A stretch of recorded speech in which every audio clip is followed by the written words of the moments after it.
Today on Feline Find, we are going to talk about the history of the Savannah Cat breed, from hybrid beginnings and onwards. In 1986, the first kitten that would be recognized as a Savannah was born, Miracle. Born to Ernie, an African serval, and a Siamese queen owned by Judy Frank, this kitten was a complete surprise and lived up to her original name. Miracle would eventually be named Savannah by Susie Matasio, the serval's previous owner. While nobody knew whether Savannah would eventually produce, Matasio paired the cat with a Turkish Angora, and on April 5, 1989, the first known F2 Savannahs were born, although the breed still did not have a name at that time. At this point in time, the breed was simply a hybrid without a breed standard and dedication to creating a breed. The Savannahs could have simply become the doodle of the cat world, a mix of two extremely different heritages with no guarantees of results. However, two people would step in and start ushering the breed towards recognition. This would be Patrick Kelly and Laurie Smith Lemire. Kelly would set the groundwork. He had been introduced to the cats Matasio was producing and fallen in love. He would eventually bring home an F2 from Matasio's breeding, Kitty. Instead of breeding her to a random cat, he thought long and hard and decided an Oriental Shorthair would help replicate the features he loved. Long legs, large upright ears, etc. Finding a breeder who would allow him to purchase a stud for such reasons, though, was difficult. Cat breeders diligently protect the purity of their breeds, yet Kelly persevered and found an OSH to pair his kitty with. In the meantime, Kelly was actively campaigning to find other breeders willing to work with this new breed. In particular, the breed needed people to produce F1s. This was a difficult ask. Owning an African serval was not legal in a lot of areas, particularly in California, which is where Kelly lived, and Kelly would need to find someone with an unaltered serval who was willing to attempt breeding to domestics.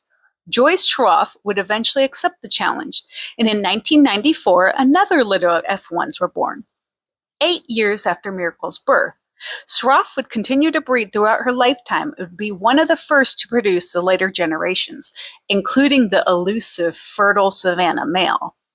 Now, to make a breed. 1996 would turn out to be a big year for Savannahs, as it would officially be known as a breed and start to shed its hybrid stigma. Kelly, along with Schroff and Karen Sossman, a Bengal breeder, submitted the first breed standard for the Savannah to the International Cat Association, otherwise known as TICA.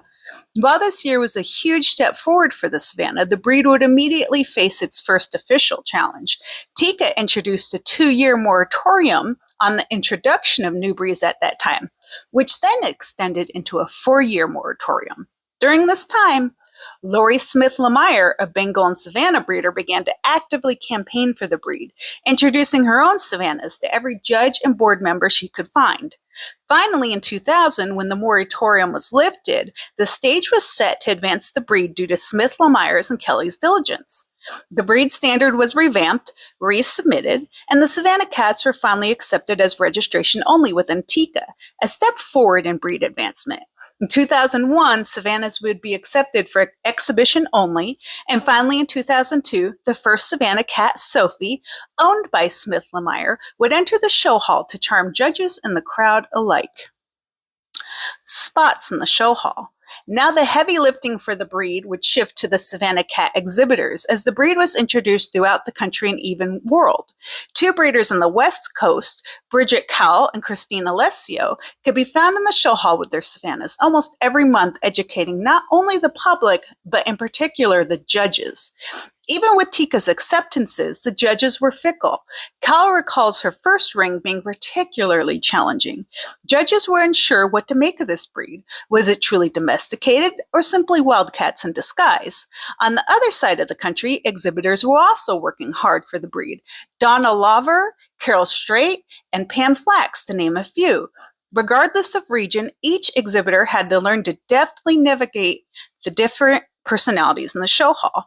Yet the new breed rings were also exciting and fun, as Savannah exhibitors finally had the opportunity to educate judges on the breed they had fallen deeply in love with. The Savannah exhibitors continuously impressed in the show hall, ensuring they brought the best cats each weekend, sometimes choosing personality over perfection in order to charm the judges. Finally, after proceeding through the preliminary new breed rings to the advanced new breed rings, the Savannahs would be accepted into championship with Tika in May of 2012. Nowadays, spectators can see Savannahs and Tika show halls throughout the world. There is a national 501c3 Savannah Cat Rescue ran by our fellow breeders and enthusiasts, as well as a Savannah Cat Care Fund created to help owners with unexpected vet bills. While only a handful of people were mentioned in this history, and let me be clear, I may have screwed up the pronunciation of their names. Creating a new breed was definitely a labor of love, and it required a community of Savannah cat lovers to ensure the breed became recognized and accepted within the show hall and within the greater world.